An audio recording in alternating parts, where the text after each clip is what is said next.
BFM Business. Toute l'info éco et business à la mi-journée. 60 minutes business. Guillaume Paul. Voilà, midi 22 sur BFM Business. Alors je vous le disais, c'est la plus grosse niche fiscale française, le crédit impôt recherche. Vous savez, ce crédit impôt recherche qui permet aux entreprises de déduire de leurs impôts jusqu'à 30% de leurs dépenses de R&D dans la limite de 100 millions d'euros et de 5% au-delà. Sauf que ce CIR sanctuarisé depuis des années, vous avez un rapport de France Stratégie qui est paru aujourd'hui qui questionne son efficacité. Nous ne sommes pas devenus, grâce à lui, une terre d'élection pour les grands groupes mondiaux qui croissaient à toute allure. Voilà ce qu'écrit notamment le commissaire général de France Stratégie. On va en parler quelques instants avec Gilles Babinet qui est avec nous au téléphone. Bonjour Gilles Babinet. Bonjour. Bonjour, coprésident du Conseil national du numérique. Est-ce que vous considérez comme France Stratégie qu'il y a raison de douter fondamentalement de l'efficacité du crédit impôt recherche aujourd'hui ? Oui, c'est un ancien débat. Depuis maintenant 20 ans, il y a régulièrement des remises en cause de cette énorme niche, puisque c'est la première des niches fiscales. Oui. Il y a des gens qui disent que, d'ailleurs c'est le sujet du rapport, c'est que ça n'a pas accru l'emploi en tant que tel, et surtout ça n'a pas préservé les centres de R&D. Donc Paul Hudson, le patron de Sanofi, a expliqué qu'il allait plus délocaliser aux États-Unis ces centres de R&D parce que là-bas, on investit plus dans la R&D. Oui, l'idée c'est ça, c'est incitation à la R&D mais qui ne s'est pas traduite en termes d'innovation. Voilà, sur quoi on s'appuie pour dire que ça ne s'est pas traduit en termes d'innovation pour vous ? Et est-ce que ça questionne effectivement l'efficacité et le montant des sommes qui sont allouées à ce CIR finalement ? Écoutez, bon, moi je suis... D'abord, il faut mettre ça dans son contexte.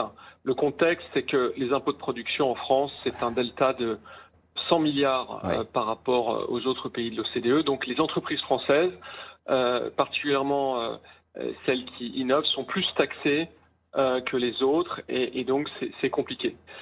Maintenant, une fois qu'on a dit ça, le CIR est de plus en plus une cautère sur une jambe de bois. Je m'explique, c'est que en fait, ce qu'on essaie de faire, c'est redonner un peu de compétitivité aux entreprises qui font de la R&D, mais je pense qu'on ne tient pas compte du contexte global. Récemment, à l'Institut Montaigne, où je travaille également, nous avons sorti un rapport qui s'appelle « L'enseignement supérieur et recherche, il est temps d'agir », où on montre qu'il y a une dégradation de la qualité de l'enseignement supérieur et de la recherche française. Et si vous voulez, ce qui faisait une des fortes raisons pour lesquelles les entreprises étrangères venaient installer des centres de R&D, c'était la qualité de cette recherche. Et aujourd'hui, cette qualité a baissé. Le montant total en termes de part de PIB qui est investi dans l'enseignement supérieur et la recherche, c'est 3,5%. Oui. C'est en dessous de la moyenne OCDE.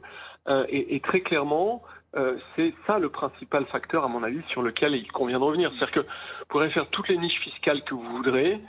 Si vous ne travaillez pas à la base sur la qualité du capital humain, les entreprises ne viendront que par opportunisme. Si vous avez des gens qui sont très très bien formés, comme on en a mais en petite quantité, eh bien je pense que les entreprises viendront, et elles viendront dans une logique de temps long, c'est-à-dire structurellement. C'est là-dessus qu'il convient de revenir. Vous dites donc, entre guillemets, vous nous dites le CIR n'est pas le vrai problème, mais vous dites c'est là-dessus qu'il convient de revenir. C'est allouer de nouveau plus de moyens à la recherche, à l'innovation en France. Là, c'est l'État qui doit jouer son rôle pour vous, finalement ? Oui, vous savez, le CIR, c'était une innovation dont on était extrêmement fiers quand il a été créé dans les années 90. Le seul problème, c'est qu'il y a beaucoup de pays qui ont créé également des crédits d'impôt recherche. Un grand nombre de pays européens l'ont fait. Ça existe aussi sous d'autres formes aux États-Unis.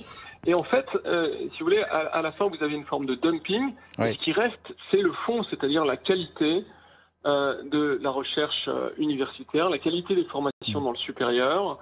Et c'est ça qui fait que certains pays ont, au travers de ces 25 dernières années, réussi à largement émerger sur la scène de la recherche et développement mondial. Gilles Babinet, Frédéric Simotel, ici présent, a une question à vous poser. Oui, bonjour Gilles. Oui. Est-ce qu'il ne faudrait pas davantage cibler justement cette recherche ?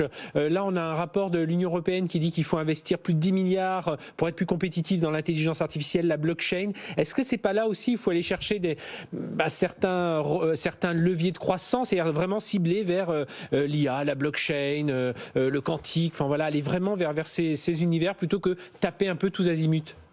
Alors bonjour Frédéric, je suis de ceux qui pensent ça. Le vrai enjeu, je crois, à cet égard, c'est la gouvernance du ciblage. C'est-à-dire que le risque que l'on a et les accidents entre guillemets industriels, et il y en a eu beaucoup qui arrivent, c'est souvent quand c'est une décision de cabinet. Et je pense que l'enjeu, c'est de redonner à l'université sa place dans la cité.